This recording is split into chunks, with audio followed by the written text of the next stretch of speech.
Et surtout un très beau costard avec notre ami Renaud. Bonjour. Bonjour, Joël. Bienvenue. Bonjour. Allez, on commence avec le Patriote qui apporte des précisions sur certaines annonces faites par le chef de l'État lors de son message à la nation du 31 décembre.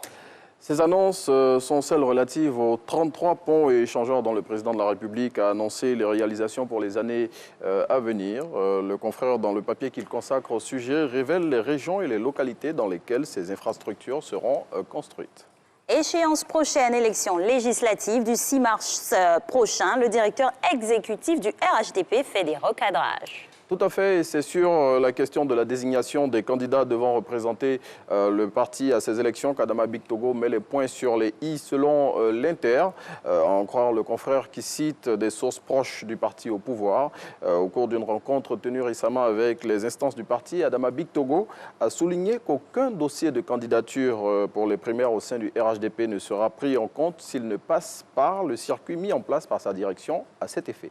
Et on continue de parler des législatives 2021 avec les partis politiques de l'opposition qui affinent leur stratégie. C'est le cas au Front populaire ivoirien où, selon l'Inter, des indiscrétions ont fusé sur ce qui se prépare dans l'antichambre.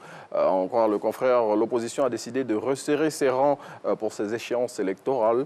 Le quotidien qui va au-delà de l'info révèle que des émissaires de Laurent Gbagbo qui étaient chez Afin Guessan hier ont évoqué ce probable front commun à l'occasion des législatives. Et une autre élection sur ce conducteur, le boycott actif de la présidentielle. Un membre du bureau politique du plus vieux parti de Côte d'Ivoire fait des révélations et soutient que c'était une mauvaise lecture de la situation. Nous avons commis une erreur tactique. C'est avec ces mots qui figurent à la une de l'expression que ce cadre du PDCI revient sur l'attitude adoptée par le parti septuagénaire lors de l'élection présidentielle du 31 octobre dernier.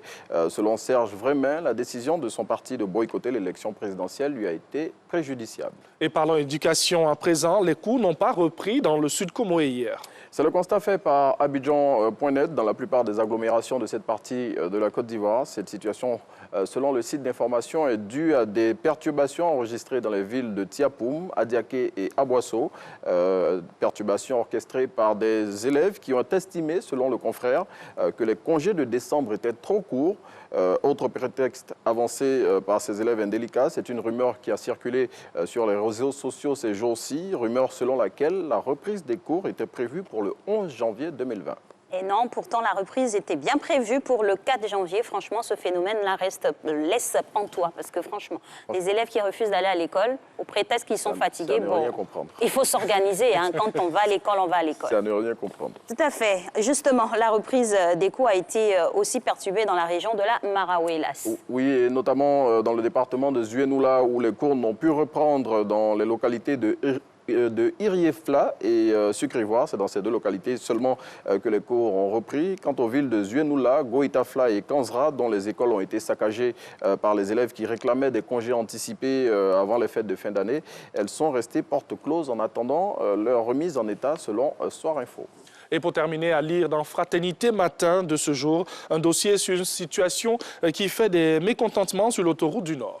Il s'agit de la poussière de ciment dégagée par une entreprise installée au niveau de la forêt du Banco. Selon le confrère, ces rejets qui sont nocifs pour l'environnement et la santé des usagers de ce tronçon se fait aux grandes dames de ceux-ci. Dossier à lire dans le 16 809e numéro du journal pro-gouvernemental. Ouais, on se plaint, c'est clair que ça pollue. Ça aurait été un autre breuvage, comme on a pu le voir sur la toile. Le chauffeur serait loué. Bon. Merci à vous. Si ce n'est pas le cas. Ce sont des revoit demain.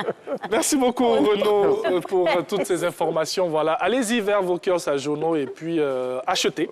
Voilà, oui, c'est important. Il faut soutenir la presse ivoirienne, on cessera de le dire. Oui, la presse, justement, hein, dans son entièreté, qui sera bientôt à l'honneur lors de cette grande soirée de la communication. Ce sera un grand marathon pour cette année et puis de belles innovations qu'on aura aussi à plancher sur des sujets très importants parce que généralement, c'est juste la soirée. Oui, mais cette année, voilà, cette année des panels, des conférences et tout. Enfin, bref. Et puis on espère que la RTI va revenir avec d'autres lauriers. Ah oui, on espère garder même le Graal, à savoir l'ébony des ébonies. Bien sûr. Allez,